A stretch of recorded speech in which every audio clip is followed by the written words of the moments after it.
Start off with Venezuela. The health of Hugo Chavez is getting a lot of attention. No surprise, especially in the Venezuelan press. That's right. El Nacional says that the president is still missing 1 month after his complex cancer surgery. Now, he was reelected on October 7th and is due to be sworn in for his fourth term on January 10th, so this Thursday. Meanwhile, El Universal points out that the government has said it could delay Chavez's inauguration until he gets better. And this has sparked outrage among the opposition, who accuse the government of violating the Constitution. And the opposition is exploring the different scenarios that could take place on January 10th, as is Libération. And it points out that if between now and Thursday, Chavez announces that he can't fulfill his duties, then it will be the president of the National Assembly, Diosdado Cabello, who will step in and organize elections within 30 days. Now, Cabello is a former officer who was with Chavez during his 1992 putsch. He's seen as a very hardliner within the Chavez, supporter of Chavez. Now, if Chavez steps down or dies after January 10th, then it will be his vice president, Nicolas Maduro, who will step in. Libération points out that in the eventuality of an election, Maduro is seen as the likely winner, although Cabello could step in for a fight. And there are a lot of papers reacting to Barack Obama's nomination of Chuck Hagel as Secretary of Defense. That's right. It's on the front page of the International Herald Tribune today. You see the two of them shaking hands there.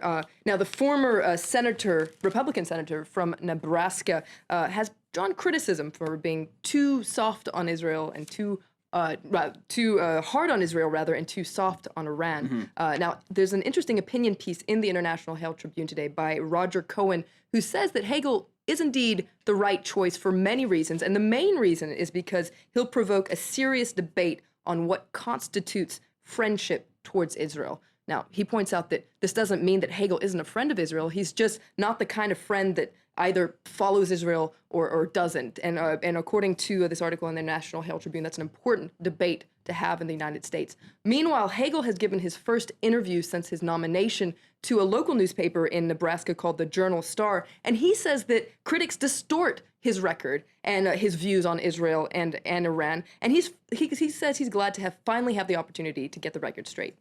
There's another story you're looking at, and it's in New York State local daily. Very interesting. It released the addresses of people who own firearms. That's right. It released the addresses of people who own firearms in certain communities. This was an article published in the Journal News in New York State on December 23rd in the wake of the Newtown shootings.